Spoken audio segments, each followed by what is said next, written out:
I was going to do it completely without, but I didn't want to forget anything. There are so many things that I do want to share with you about Camden Intermediate School.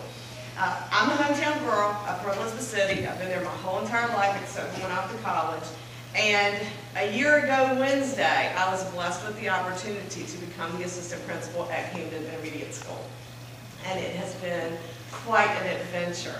We cannot wait for you to share some time and some love and some educational opportunities with our students. And I wanted to tell you about our students. And you'll see me get more and more animated as I talk. I'm not looking at this unless I forget my space. So we have 446 beautiful babies, 4th, 5th, and 6th grade, that come into our building every morning ready to go.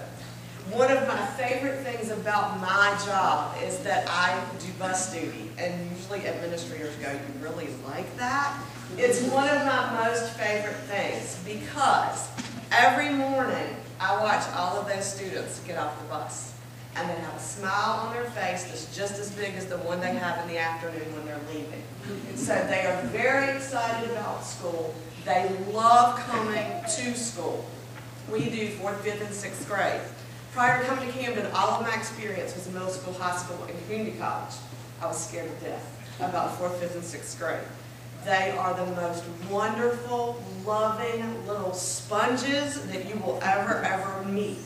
They're all different. They're learning about themselves. They're learning about people. They're learning about life. And they come in every day and they just have an absolute ball.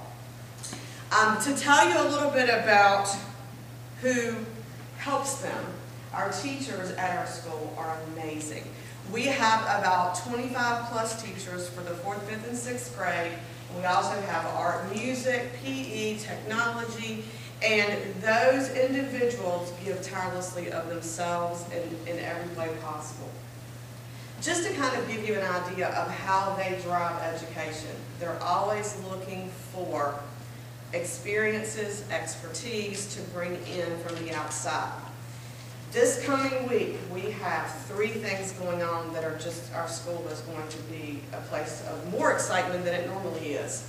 On Friday of this coming week, the entire 4th grade is going to Arts of the Albemarle in Elizabeth City to see the Center Players show. Center Players, for those of you that might not be aware, is a youth theater group in Elizabeth City. Our whole 4th grade is going. They're very excited.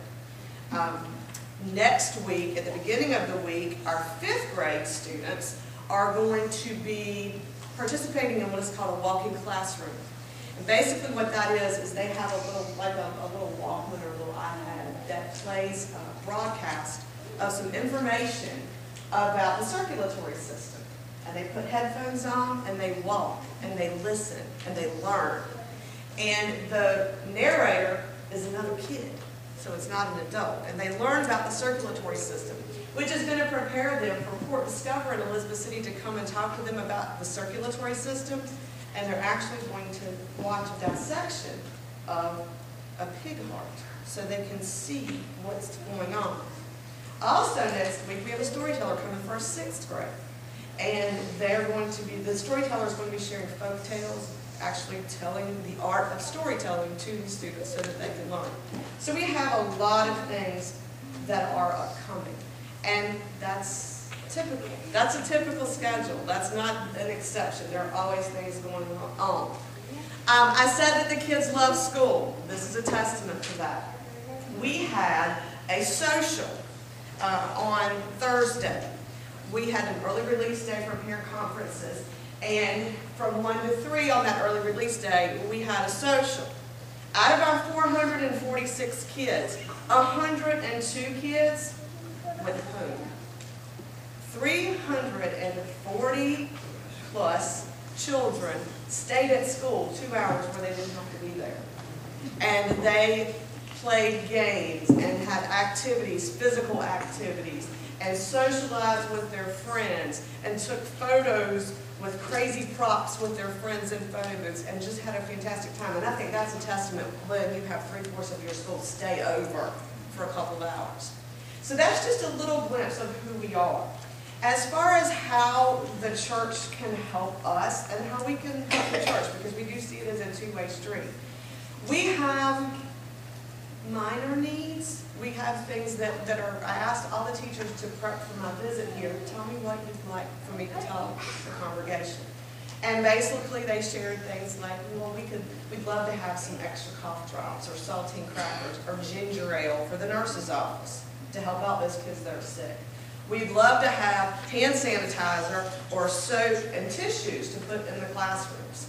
A couple of the other things that were mentioned, a couple of beanbag chairs to put in our guidance counselor's office. So if we have a student that's having an exceptionally bad day, instead of sitting in a chair, they can relax and get comfortable. Library, or books for classroom libraries is also another need that we have. Those are the physical needs. As far as the people needs, we love volunteers. Volunteers that can come in and do anything from help make copies to be reading buddies for our students. In May, we have a desperate need for volunteers when we give the end of grade assessments. We have to have proctors. Each teacher gives a test, but they also must have an adult with them in the room. Sometimes we can use as many as 30 extra volunteers a day during that testing window period. And that's in May, so that's another large need that we have. We also have a need of bringing the world to our kids. We'd love to have an idea of what the congregation is an expert in. We did a survey at the beginning of the school year for our teachers to say, what are you an expert in?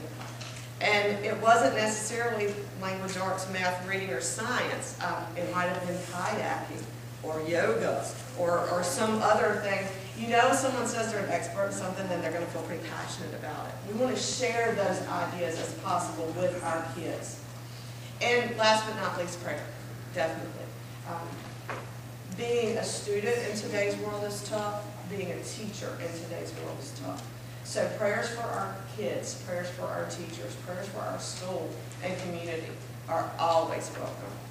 Our mission at Camden Intermediate School is that students will be engaged in joyful learning. And we are so excited to partner with this congregation to let that happen. Thank you for having me.